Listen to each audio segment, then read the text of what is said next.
कहानी की शुरुआत में हम स्वीडन के बर्फीले मैदान में एक घर को देखते हैं जहां पर दो कपल्स जैक और उसकी गर्लफ्रेंड एंग्रिड रहती हैं। जैक लोगों से दूर इस बर्फीले मैदान में इसलिए रहता है क्योंकि पहले वो एक खतरनाक कॉन्ट्रैक्ट किलर था जो पैसा लेकर लोगों को मारा करता था और उसने पैसों के लिए कई लोगों को बेरहमी से मारा है। लेकिन अब जैक इस बुरे काम से तंग आ चुका है और वो अपने काम को छोड़कर लोगों से दूर यहाँ अपनी गर्लफ्रेंड के साथ एक सुकून भरी जिंदगी गुजारना चाहता है। जैक ने अपनी गर्लफ्रेंड इंग्रिड को अपनी पुरानी जिंदगी के बारे में कुछ भी नहीं बताया होता है कि वो पहले एक कॉन्ट्रैक्ट किलर था, इसलिए इंग्रिड जैक के बारे में कुछ भी नहीं जानती है कि जैक पहले क्या किया करता था। बल्कि इंग्रिड को तो लगता है कि जैक एक बहुत ही शरीफ इंसान है। यहाँ लोगों से दूर इनकी जिंदगी काफी अच्छे से गुजर रही थी, लेकिन जैक को डर रहता था कि कहीं कोई आकर उसे मार न डाले। और अगली सुबह जब ये दोनों घूमने के लिए बर्फ में निकलते हैं तभी इन्हें रास्ते में पैरों के निशान दिखाई देते हैं, जिसे देखकर जैक की गर्लफ्रेंड इंग्रिड कहती है कि ये शिकारियों के पैरों के निशान है। लेकिन जैक को ये शिकारियों के पैरों के निशान बिल्कुल भी नहीं लगते और जैक को खतरा महसूस हो जाता है क्योंकि जैक एक किलर होने की वजह से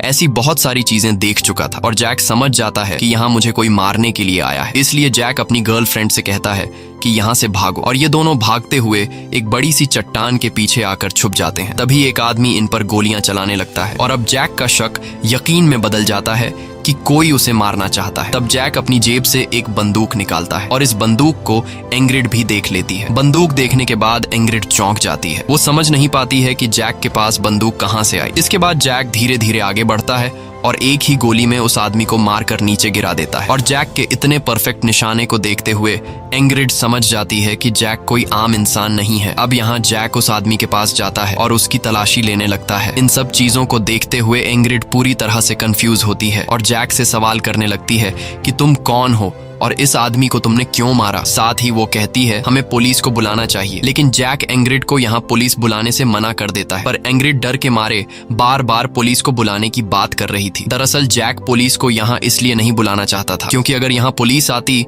तो जैक का कॉन्ट्रैक्ट किलर होने की सच्चाई पूरी दुनिया के सामने आ जाती। इसलिए जैक अपनी सच्चाई किसी के भी सामने नहीं लाना चाहता था। और अब यहाँ जैक समझ जाता है कि इंग्रिड को मेरी सच्चाई का पता चल चुका है। तब इंग्रिड के बार बार कहने पर जैक इंग्रिड को कहता है कि तुम वापस जाओ और जाकर पुलिस को यहाँ पर बुलाओ। ये सुनते ही इंग्रिड पुलिस को बुलाने जाने लगती है, लेकिन तभी पीछे से जैक न चाहते हुए उसको भी शूट करके मार डालता है क्योंकि जैक जानता है कि ये लड़की अब उसकी आइडेंटिटी जान चुकी है और आगे ये लड़की उसके लिए खतरनाक साबित हो सकती है। तभी यहाँ हम कुछ दूरी पर एक दूसरे आदमी को देखते हैं। दरअसल ये जैक को मारने वाले आदमी का पार्टनर है और इसी ने जैक को मारने के लिए अपने पार्टनर को भेजा था। और अब ये आदमी अपने साथी का इंतजार कर रहा होता है कि मेरा साथी जैक को मारकर वापस आएगा। लेकिन तभी यहाँ जैक पहुंच जाता है और जैक उस आदमी को भी मार डालता है। अब जैक समझ जाता है कि अगर दो लोग मुझे मारने के लिए यहाँ पर आ गए हैं तो अब और लोग भी यहाँ पर आ सकते हैं। इसलिए जैक को यह जगह सेफ नहीं लगती और फिर वह जल्द ही स्वीडन को छोड़कर निकल जाता है और पहुंचता है इटली के शहर रोम में, जहाँ उसकी मुलाकात होती है अपने हैंडलर पावेल से। और यहाँ जैक अपने हैंडलर पावेल को सारी बात बताता है। तब पावेल कहता है कि तुम्हारे साथ कोई लड़की भी थी, जिस पर जैक जवाब देता है हाँ, लेकिन उसने मेरे बारे में किसी को भी खबर नहीं दी क्योंकि मेरी सच्चाई के जानने के फौरन बाद मैंने उसे मार डाला। ये सुनकर पावेल जैक पर गुस्सा हो जाता है और कहता है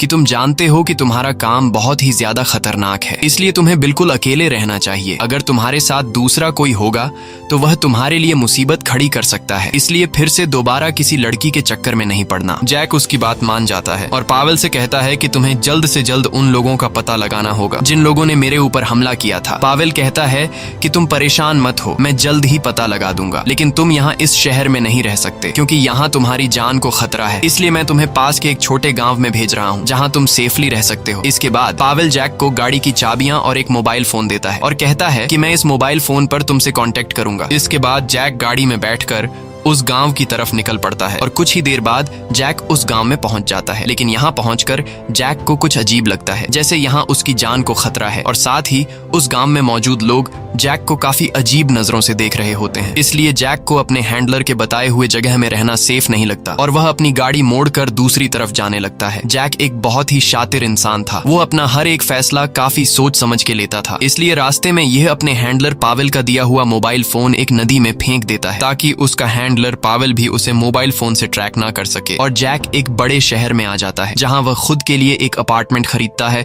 और वहीं पर रहने लगता है। यहाँ जैक खुद को सेफ फील करता है क्योंकि खुद खुद जैक के अलावा और किसी को भी इस बात की खबर नहीं थी कि जैक यहाँ रहता है। लेकिन यहाँ भी जैक काफी छुप कर रहता है और वह अपनी आइडेंटिटी किसी को भी नहीं बताता। और जब कोई जैक से उसके नाम के बारे में पूछता है तब जैक उसे अपना नाम एडवर्ड बताता है, लेकिन ज्यादातर लोग उसे अमेरिकन कह के बुलाते हैं। अब यहाँ धीरे धीरे जैक लोगों के तौर तरीके सीखने लगता है। वो हर रोज कैफे जाकर कॉफी पीता है और जब लोग जैक से उसके काम के बारे में पूछते हैं तब वह खुद को एक फोटोग्राफर बताता है। जैक ने एक कैमरा भी खरीद लिया होता है और वो दिन भर हर जगह फोटोग्राफी करता है ताकि किसी को भी उस पर शक न हो। लेकिन जैक जहाँ भी जाता है वो बहुत ही ज्यादा चौकन्ना रहता है क्योंकि वह जानता है कि उस पर कभी भी हमला हो सकता है। एक सुबह वह वेंडिंग मशीन के पास जाता है, लेकिन जब वह मशीन से कोल्ड ड्रिंक निकालने लगता है तब उसे पता चलता है कि ये मशीन खराब है। अब यहाँ जैक इस मशीन को ठीक करने की कोशिश करता है, लेकिन वह मशीन जैक से ठीक नहीं हो पाती और तभी यहाँ उसके पास एक पादरी आता है। तब जैक उसे बताता है कि ये मशीन खराब हो चुकी है। मैंने इस मशीन को ठीक करने की काफी कोशिश की, लेकिन मैं शुरू से मशीन बनाने में अनाड़ी हूँ, मुझसे मशीनें ठीक ही नहीं हो पाती। तब वह पादरी उसकी मदद करता है। यहाँ वह पादरी जैक से पूछता है कि मुझे ये तो पता है कि तुम अमेरिकन हो, लेकिन मैं ये जानना चाहता हूँ कि तुम यहाँ इटली में किस काम के लिए आए हो। तब जैक उसे बताता है कि मैं एक जर्नलिस्ट हूँ और मैं पूरे इटली की फोटोग्राफी करना चाहता हूँ। लेकिन पादरी को जैक की बातों पर यकीन नहीं होता और पादरी समझ जाता है कि जैक बहुत ही खतरनाक इंसान है। इसलिए वो पादरी जैक से कहता है कि तुम एक दिन मेरे घर पे आओ जहाँ मैं तुम्हारे लिए अच्छे से खाने का इंतजाम कर सकूं और मैं तुम्हारे बारे में और कुछ जानना चाहता हूँ क्योंकि तुम इस शहर में नए आए हो,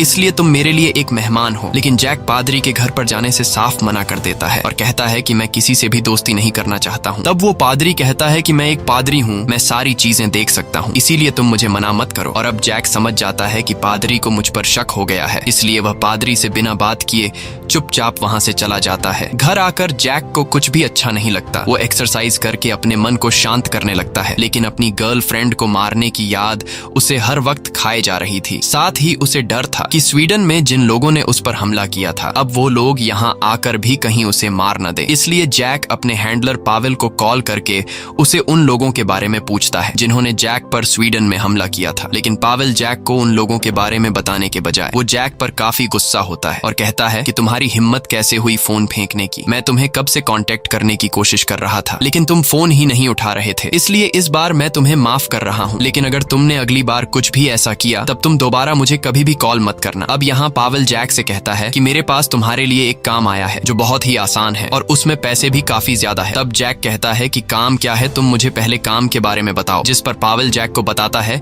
कि इस बार तुम्हें किसी को मारना नहीं है बल्कि तुम्हें एक कस्टमाइज स्नाइपर गन बनाना होगा जिसकी रेंज मैक्सिमम 4 किलोमीटर हो। तब जैक इस काम के लिए मान जाता है। इसके बाद पावेल जैक से कहता है कि तुमसे एक लड़की मिलने आएगी और वह तुम्हें बाकी की सारी जानकारी दे देगी। इसके बाद जैक यहाँ से निकल जाता है और जल्द ही शाम हो जाती है। शाम को जैक को काफी बेचैनी फील हो रही थी, इसलिए जैक पादरी के घर पर जाता है। जैक को देखकर पादरी काफी खुश हो जाता है और ये दोनों मिलकर शराब पीने लगते हैं। यहाँ वह पादरी जैक को काफी परेशान देखता है, इसलिए वह पादरी जैक से कहता है कि तुम्हें अपनी पुरानी यादों को भुलाना होगा, नहीं तो तुम एक अच्छी जिंदगी नहीं जी पाओगे। लेकिन जैक के लिए ये सब काफी मुश्किल था क्योंकि हर रोज उसे अपनी गर्लफ्रेंड एंग्रिड की याद आती थी और अब जैक को खुद से घिन आने लगती है कि मैंने उस बेगुनाह लड़की को क्यों मारा। इसके बाद जैक वापस अपने घर आता है और अगले दिन वह पहुंचता है मार्केट में जहां पर उसके हैंडलर पावेल के कहने के मुताबिक जैक से एक लड़की मिलने वाली थी। इसलिए जैक चारों तरफ अपनी नजर घुमाता है पर जैक को वह लड़की कहीं पर भी दिखाई नहीं देती। लेकिन तभी उसकी नजर सामने की एक टेबल पर पड़ती है जहाँ पर एक लड़की सन ग्लासेस पहने हुए चुपचाप बैठी होती है, जिसे देखकर जैक फौरन समझ जाता है कि ये वही लड़की है। और अब जैक सीधा जाकर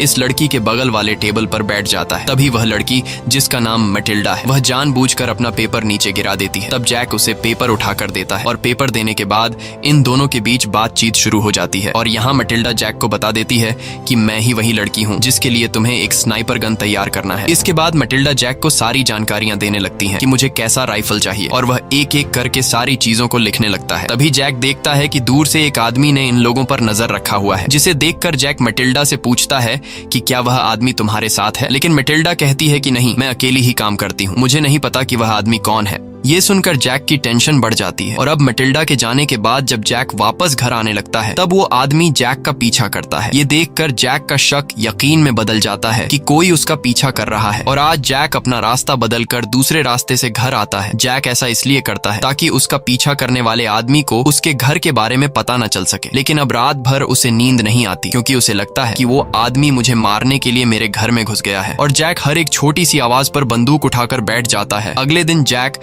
पोस्ट ऑफिस जाता है जहाँ उसका पार्सल आया होता है। जैक अपना पार्सल लेकर सीधा अपने घर चला आता है और इस पार्सल के अंदर गन के पार्ट्स थे जिसे जोड़कर जैक को एक स्नाइपर राइफल बनाना था। और अब जैक अपने काम पर लग जाता है। वो एक एक करके उन सभी पार्ट्स को जोड़ने लगता है। जैक एक किलर होने के साथ साथ एक बहुत ही अच्छा वेपन कारीगर भी है, लेकिन जितनी चीजें उसके पास थीं, उससे वह आधी ही बंदूक बना पाता है और बाकी बंदूक बनाने के लिए उसे और सामान की जरूरत है जिन्हें वो ढूंढना शुरू कर देता है। इसी बीच जैक एक क्लब में जाता है जहाँ पर ढेर सारी लड़कियां थीं, लेकिन इन सभी लड़कियों में जैक क्लारा नाम की एक लड़की को चुनता है और उसके साथ इंटीमेट हो जाता है। अब जैक जब वापस आ रहा होता है तभी वो रास्ते में देखता है कि पादरी की गाड़ी खराब हो गई है। तब वो अपनी गाड़ी से उतरकर पादरी के गाड़ी के पास आता है और बड़ी ही आसानी से पादरी के गाड़ी को ठीक कर देता है। तब पादरी जैक से काफी खुश हो जाता है और जैक को कहता है कि आज रात का खाना तुम मेरे साथ खाओगे, मैं तुम्हारा इंतजार करूंगा। और फिर रात को जैक भी पादरी के घर पर पहुंच जाता है क्योंकि अकेले रहते हुए जैक की दिमागी हालत खराब होने लगी थी और पादरी से बात करते हुए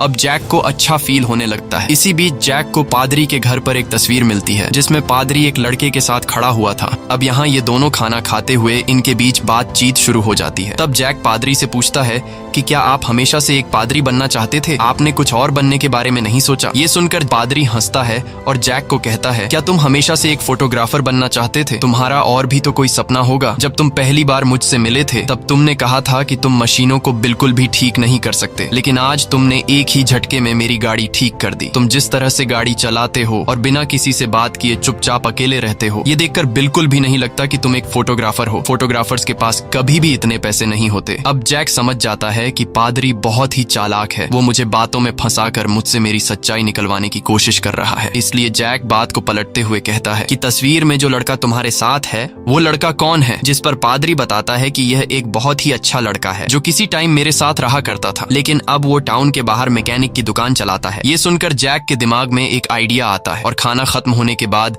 जैक गाड़ी में बैठकर निकल पड़ता है। रास्ते में जैक खुद ही अपनी गाड़ी को खराब करके पादरी ने जो लड़का बताया था उसके पास चला जाता है। दरअसल जैक ने जो बंदूक बनाई थी वो अभी पूरा नहीं हुआ था क्योंकि उसमें कुछ पार्ट्स की कमी थी, इसलिए जैक को बंदूक के लिए जो पार्ट्स चाहिए थे वो इस लड़के के गैराज में मिल सकते थे। लेकिन यहाँ वो लड़का कहता है कि मैं फॉरेनर्स की गाड़ियों को ठीक नहीं करता। तब जैक उसे बताता है कि मैं पादरी का दोस्त हूँ और इस बात को सुनते ही वो लड़का जैक की मदद करने को तैयार हो जाता है। लेकिन यहाँ जैक उस लड़के से झूठ कहता है कि तुम्हें परेशान होने की जरूरत नहीं है, मैं खुद एक मैकेनिक हूँ और मैं खुद अपनी गाड़ी को ठीक कर सकता हूँ। बस मुझे तुम्हारे पास यहाँ खड़ी पुरानी गाड़ियों में से कुछ पार्ट्स निकालकर अपनी गाड़ी में लगाने होंगे जिसके मैं तुम्हें पैसे दे दूंगा। लेकिन वो लड़का पैसे लेने से इनकार कर देता है और जैक की बात को मान जाता है, जिसके बाद जैक चुपचाप अपने काम पर लग जाता है और पुरानी गाड़ियों में से कुछ पार्ट्स निकाल लेता है। अब जैक जैसे ही जाने वाला होता है तभी उसे सामने लगा एक फोटो नजर आता है जिसमें पादरी और वो लड़का काफी करीब थे। ये देखकर जैक समझ जाता है कि ये लड़का पादरी का बेटा है, लेकिन जैक इस बारे में उस लड़के से कुछ भी नहीं कहता और सीधा अपने घर चला आता है। घर आकर जैक अपने काम पर लग जाता है। दरअसल जैक को अपनी बंदूक के लिए एक साइलेंसर बनाना है, इसलिए वह पूरी रात काम करता है और रात भर काम करते हुए जैसे ही सुबह होती है वो एक कंप्लीट राइफल को तैयार कर देता है। लेकिन अब उसे राइफल को टेस्ट करना है, इसीलिए वो जंगल के एक खाली हिस्से में चला जाता है और वहां जाकर वो राइफल की टेस्टिंग शुरू कर देता है। राइफल से कई गोलियां चलाने के बाद उसे राइफल में कोई भी खराबी नहीं दिखाई देती। ये देखकर जैक बहुत खुश होता है और अब वो अपना काम पूरा करने की खुशी में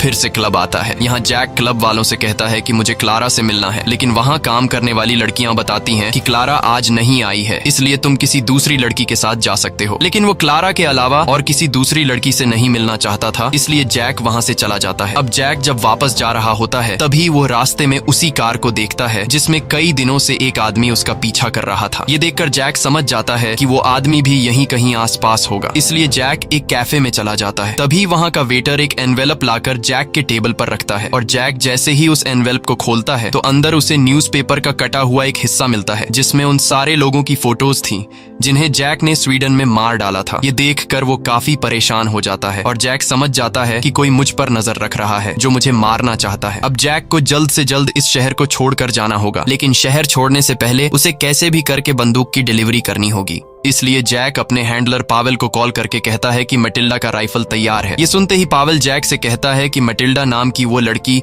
कल तुमसे ट्रेन स्टेशन पर मिलने आएगी, जिसे तुम उसका राइफल दे देना और वो तुम्हें तुम्हारे पैसे दे देगी। अब इसके बाद जैक अपने घर की तरफ जाने लगता है, लेकिन आज वो उस रास्ते से नहीं जाता जिस रास्ते से वो हमेशा जाता है। वो एक दूसरे रास्ते से अपने घर पहुंचता है और पूरी रात साथ में बंदूक लेकर सोता है। और जैसे ही सुबह होती है तब वो सीधा पहुंचता है ट्रेन स्टेशन, जहां पर मैटिल्डा उसे मिलने आ जाती है। अब यहाँ जैक मैटिल्डा को राइफल चेक कराने के लिए जंगल के बीचों बीच ले जाता है, जहाँ पर उसने पहले भी राइफल की प्रैक्टिस की थी। यहाँ जैक जमीन पर चादर बिछा देता है ताकि बंदूक का कोई भी निशान जमीन पर न आए और पुलिस वालों को कभी पता न लगे कि यहाँ कोई बंदूक लाया था। इसके बाद जैक राइफल के सभी पार्ट्स को अलग अलग रख देता है, लेकिन मैटिल्डा उन पार्ट्स को उठाकर बड़ी आसानी से राइफल असेंबल कर देती है, जिसे देखकर जैक समझ जाता है कि मैटिल्डा भी एक राइफल एक्सपर्ट है और वो बंदूकों के बारे में बहुत कुछ जानती है। इसके बाद मैटिल्डा निशाने के लिए कुछ दूरी पर एक लोहे का फूल खड़ा कर देती है और फिर वो अपना टारगेट प्रैक्टिस करने लगती है। अब जिस तरीके से वो बंदूक चलाती है ये देखकर जैक को पता लग जाता है कि मैटिल्डा एक बहुत ही अच्छी शूटर है। अब मैटिल्डा को राइफल तो पसंद आ जाता है,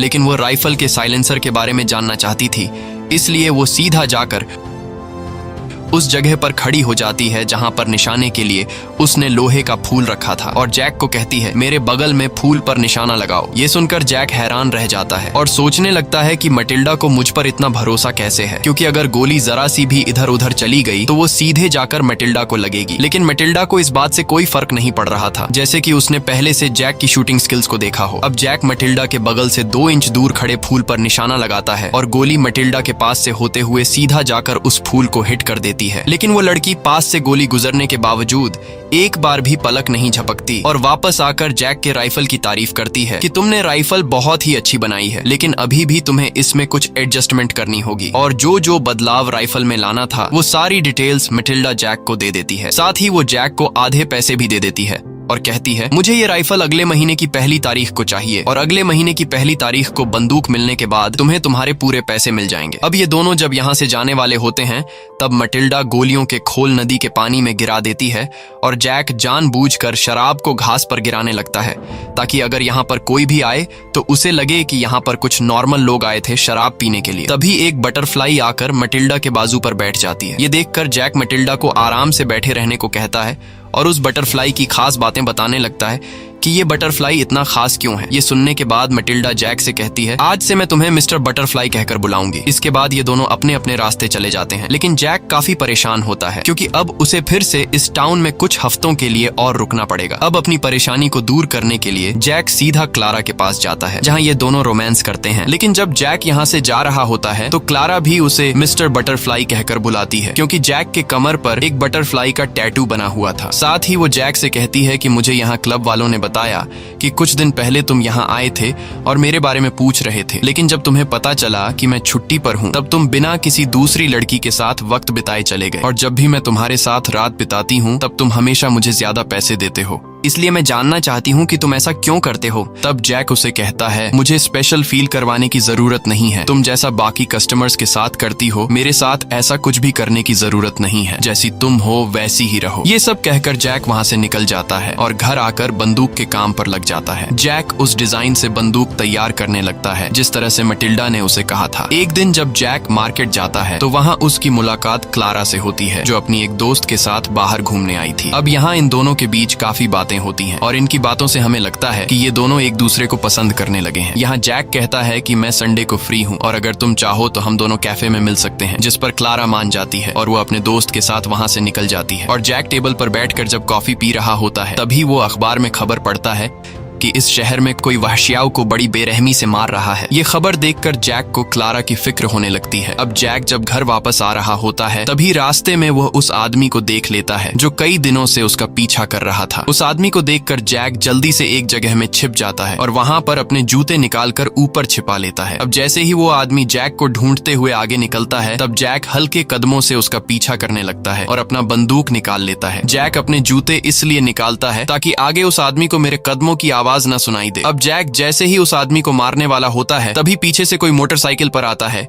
जिसकी आवाज सुनकर वो आदमी अलर्ट हो जाता है और पीछे मुड़कर जैक को देख लेता है। जैक को देखते ही वो आदमी अपना बंदूक निकालकर जैक पर गोलियां चलाने लगता है, लेकिन जैक खुद को बचाते हुए पास वाली गली में छिप जाता है और उस आदमी की एक गोली उस मोटरसाइकिल वाले आदमी को लग जाती है जिससे उसकी मौत हो जाती है। ये देखकर वो आदमी भागने लगता है और अब जैक मरे हुए आदमी का मोटरसाइकिल उठाकर उसका पीछा करने लगता है, लेकिन वो आदमी अब गाड़ी में बैठकर भाग रहा होता है पर जैक भी उसका पीछा नहीं छोड़ता। और भागते भागते जब ये दोनों शहर से बाहर आते हैं तब जैक अपनी बंदूक से गोलियां चलाकर उस आदमी की गाड़ी के टायर पंक्चर कर देता है, जिससे उस आदमी की गाड़ी अनबैलेंस होकर सामने की दीवार से टकरा जाती है और वो आदमी बुरी तरह से घायल हो जाता है। इसके बाद जैक उसके पास आता है और उसका गला दबाकर उसे मार डालता है। जैक ने उस आदमी को मार तो दिया था, लेकिन अब वो डरने लगा था कि अगर इस आदमी को मेरे लोकेशन का पता चल चुका है तो अब और लोग भी यहाँ आने वाले होंगे। इसलिए जैक सीधा अपने हैंडलर पावेल को कॉल करता है। जैक पावेल को सारी बातें बताकर पूछने लगता है कि आखिर यहाँ पर क्या हो रहा है।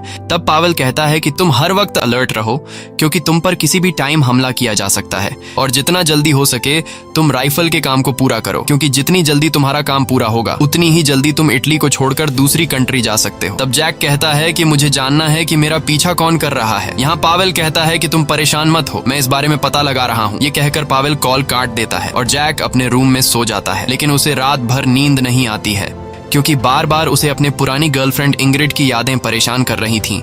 और अब जैक को अपनी गलती का एहसास होता है कि मुझे इंग्रिड को नहीं मारना चाहिए था, क्योंकि उसकी कोई भी गलती नहीं थी। अब नींद न आने की वजह से वह घर से बाहर निकलकर पैदल चलने लगता है और चलते चलते सीधा वो पहुंचता है पादरी के घर में। तब पादरी जैक से सवाल करने लगता है कि इतनी रात को तुम्हें नींद क्यों नहीं आ रही। इस बात का जैक के पास कोई भी जवाब नहीं होता और अब पादरी को पूरा शक हो जाता है कि कल रात के मर्डर में जैक का हाथ है। इसलिए वह जैक से कहता है कि जिस जगह तुम रहते हो कल रात वहां पर एक आदमी का मर्डर हुआ है। क्या तुमने तो वो मर्डर नहीं किया? और अगर तुम नहीं बताना चाहते तो कोई बात नहीं, मैंने तुमसे पहले भी कहा था कि मैं एक पादरी हूँ, मुझे हर एक चीज का पता चल जाता है। ये सुनकर जैक समझ जाता है कि पादरी को पता चल चुका है कि कल रात को मैंने उस आदमी को मारा है। इसलिए जैक पादरी से कहता है कि मुझे भी पता चल चुका है कि वो कार मैकेनिक लड़का तुम्हारा बेटा है। अगर उसका सच बाहर दुनिया के सामने आया तो तुम बर्बाद हो जाओगे, क्योंकि एक कैथलिक प्रीस्ट होने की वजह से तुम किसी से शादी नहीं कर सकते। इसलिए बेहतर ये होगा कि तुम अपना मुंह बंद रखो। इसके बाद जैक जाता है एक रेस्टोरेंट में, जहाँ पहले से क्लारा उसका इंतजार कर रही थी। तभी यहाँ ऑर्डर के लिए वेटर इनके पास आता है, जिससे क्लारा काफी अच्छे तरीके से बात करती है। और क्लारा के बातचीत के तरीके को देखते हुए जैक समझ जाता है कि वो एक अच्छी फैमिली से है, लेकिन मजबूरी होने की वजह से उसे क्लब में काम करना पड़ता है। तभी यहाँ जैक एक फूल वाले को अपने पास बुलाता है और उस फूल वाले से जैक क्लारा के लिए फूल खरीदता है। ये देखकर क्लारा जैक से काफी खुश हो जाती है। यहाँ क्लारा जैक से पूछती है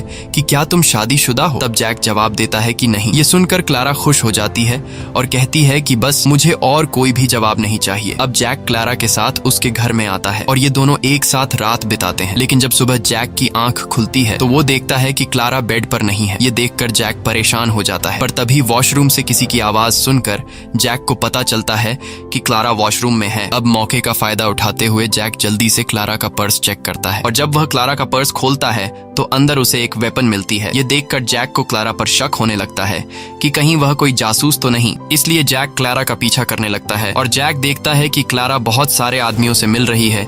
ये देखकर जैक को कंफर्म हो जाता है कि क्लारा एक जासूस है। इसलिए अब जैक को क्लारा को भी मारना पड़ेगा। और अगले ही दिन जैक क्लारा से कहता है कि क्या हम पिकनिक पर चल सकते हैं, जिसके लिए क्लारा मान जाती है। और जैक क्लारा को अपनी गाड़ी में बिठाकर जंगल के बीचों बीच नदी वाले हिस्से में ले आता है। यहाँ क्लारा जब नदी को देखती है तो वह अपने कपड़े उतारकर नदी के पानी में नहाने के लिए कूद जाती है। क्लारा जैक को भी साथ में नहाने के लिए बोलती है, लेकिन जैक नहाने से इनकार कर देता है। नहाने के बाद क्लारा धूप में खुद को सुखाने के लिए चादर पर लेट जाती है, लेकिन यहाँ जैक क्लारा को काफी अजीब नजरों से देख रहा होता है, जिससे क्लारा को शक होने लगता है। और तभी क्लारा अपना पर्स उठाती है जिसमें उसने बंदूक रखा था। ये देखने के बाद जैक अलर्ट हो जाता है और चुपके से अपनी बंदूक निकाल लेता है। लेकिन तभी क्लारा अपने पर्स से सन क्रीम निकालती है और जैक से कहती है कि इसे मेरी पीठ में लगा दो। ये देखकर जैक राहत की सांस लेता है और अपना बंदूक रख लेता है। लेकिन अब क्लारा जैक के हाथ में गन देख लेती है, इसलिए वह जैक से नाराज हो जाती है और गाड़ी में आकर जैक से कहती है कि मुझे पता है कि तुमने मेरे पर्स में बंदूक देख लिया है, लेकिन मैं तुम्हें बता दूं कि वह बंदूक मैंने इसलिए रखी थी क्योंकि शहर में एक कातिल घूम रहा है जो वहशियाओं को मार रहा है। इसलिए मैंने खुद की सेफ्टी के लिए उस बंदूक को अपने पर्स में रखा था। यह सुनकर जैक को पूरा यकीन हो जाता है कि क्लारा कोई जासूस नहीं है और वह सच में मुझसे प्यार करती है। तब क्लारा कहती है कि जब तुम मेरे साथ होते हो तब मुझे बहुत अच्छा लगता है, मैं चाहती हूँ कि हम ऐसे ही डेट पर जाते रहें। लेकिन जैक मना कर देता है और कहता है कि मैं जल्द ही यह शहर छोड़कर जा रहा हूँ और हो सकता है कि शायद यह हमारी आखिरी मुलाकात हो। ये सुनकर क्लारा पूरी तरह से खो जाती है और जैक को किस करती है। साथ ही वह जैक से कहती है कि मुझे अकेले छोड़कर मत जाओ। इसके बाद जैक वापस अपने घर आता है, लेकिन अब वह पूरी तरह से कंफ्यूज्ड होता है क्योंकि उसके दिमाग में बार बार क्लारा की बातें चल रही हैं। इसलिए अब जैक डिसाइड करता है कि राइफल की डिलीवरी करने के बाद वह क्लारा को भी अपने साथ ले जाएगा। इसके बाद बाद जैक अपने काम पर लग जाता है और फाइनली उस वेपन को तैयार कर लेता है। वेपन तैयार होने के बाद जैक मार्केट जाकर एक सूटकेस खरीदता है और उस सूटकेस में जैक वेपन रख देता है और वेपन के ऊपर सामान रख देता है ताकि अगर पुलिस सूटकेस को चेक करें तो उन्हें वेपन नजर ना आए। और अब सब कुछ कंप्लीट करने के बाद जैक सीधा अपने हैंडलर पावेल को कॉल करता है और उससे कहता है कि राइफल तैयार है। तब पावेल बताता है कि कल मटिल्डा तुमसे वेपन लेने आएगी और साथ में तुम्हें उस वेपन के पैसे भी दे देगी। यहाँ जैक पावेल को बताता है कि यह मेरा तुम्हारे साथ आखिरी काम है, जैसे ही ये काम खत्म होगा मैं रिटायर हो जाऊंगा। ये सुनकर पावेल जैक से कुछ नहीं कहता और बड़ी आसानी से जैक की बात मान जाता है। लेकिन अब जैक को दाल में कुछ काला दिखने लगता है और जैक को समझ नहीं आता कि पावेल मेरी रिटायरमेंट की बात को इतनी आसानी से कैसे मान गया। अगले दिन जैक सारा सामान पैक करके शहर के एक कैफे में पहुंचता है जहां पर मटिल्डा उसे मिलने आती है। यहाँ जैक मटिल्डा को वह सूटकेस दे देता है जिसमें राइफल रखी गई थी। मटिल्डा पहले सारी चीजों को देखती है और फिर जैक से कहती है कि मैं वॉशरूम से होकर आ रही हूँ और सारा सामान लेकर चली जाती है। लेकिन वॉशरूम जाने के बाद हम देखते हैं कि मटिल्डा के पास एक दूसरा बंदूक है जिसे वह लोड करती है। यहाँ हमें पता चलता है कि मटिल्डा जैक के हैंडलर पावेल के लिए काम करती है, जो अब पावेल के ऑर्डर पर जैक को मारना चाहती है क्योंकि पावेल की नजर में अब जैक बूढ़ा हो चुका था जो कि अब किसी भी काम का नहीं रहा और जैक ने पावेल के लिए कई सारे लोगों को मारा था। इसीलिए पावेल को लग रहा था कि अगर जैक को जिंदा छोड़ा गया तो आगे जाकर जैक उसके लिए खतरा बन सकता है। यही वजह है कि पावेल जैक को मारना चाहता है। तभी दूसरी तरफ जैक देखता है कि कैफे से सारे लोग चले गए हैं और पूरा कैफे खाली हो गया है। ये देखकर जैक को शक होने लगता है और जैक भी अपना बंदूक तैयार करके बाहर आ जाता है। इसी बीच मटिल्डा भी वापस आ जाती है और जैक को राइफल बनाने के पूरे पैसे दे देती है।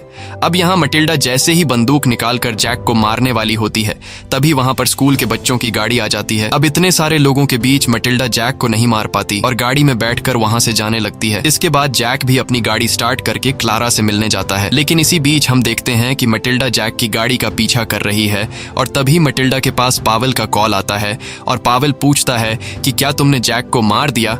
लेकिन मटिल्डा ना में जवाब देती है और कहती है कि बॉस तुम परेशान मत हो, मैं जल्द ही जैक को मार दूंगी। कुछ देर बाद जैक शहर के बीचों बीच पहुंच जाता है जहां पर ढेर सारे लोग होते हैं और यहाँ मटिल्डा भी जैक का पीछा करते हुए शहर में आ जाती है। वो एक घर के अंदर दाखिल होती है और उस घर के मालिक को मारकर छत पर चली जाती है ताकि छत से वो जैक पर निशाना लगा सके। तभी जैक जाकर मिलता है क्लारा से और कहता है कि क्या तुम मेरे साथ भागने के लिए तैयार हो, मैं आज ही इस कंट्री को छोड़ने वाला हूँ। ये सुनकर क्लारा काफी खुश हो जाती है और जैक के साथ जाने को तैयार हो जाती है। इसके बाद ये दोनों एक दूसरे को गले लगाते हैं लेकिन उन्हें पता नहीं था कि ये दोनों मटिल्डा के निशाने पर है। तभी यहाँ जैक का हैंडलर पावेल भी आ जाता है और मटिल्डा ऊपर छत से सीधा जैक पर निशाना टारगेट कर देती है। लेकिन वो जैसे ही ट्रिगर दबाती है तो गोली जैक को लगने के बजाय राइफल बैकफायर कर देता है और मटिल्डा की खोपड़ी फोड़ देता है जिससे वो छत से नीचे गिर जाती है। यहाँ जैक भी गोली की आवाज सुनकर मटिल्डा को देख लेता है कि वो मर चुकी है और अब हमें पता चलता है कि जैक कोई कच्चा खिलाड़ी नहीं बल्कि उसे पहले से पता चल गया था कि मटिल्डा उसे मारना चाहती है, इसलिए जैक ने राइफल की सेटिंग उल्टी कर दी थी। यहाँ जैक क्लारा को पैसे देकर कहता है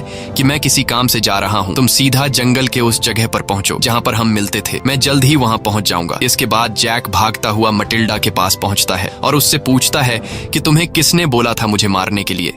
तो मरने से पहले मटिल्डा कहती है कि तुम्हें मारने के लिए मुझे पावेल ने कहा था। अब इससे पहले कि जैक यहाँ से निकलता तभी वहां पर वो पादरी आ जाता है और जैक पादरी पर बंदूक तान देता है। लेकिन जैक अब किसी बेगुनाह को नहीं मारना चाहता था क्योंकि वो पहले भी अपनी गर्लफ्रेंड इंग्रिड को मारकर गलती कर चुका था, इसलिए जैक वहां से जाने लगता है और जैसे ही वो शहर की गलियों में पहुंचता है तभी वहां पर पावेल भी आ जाता है।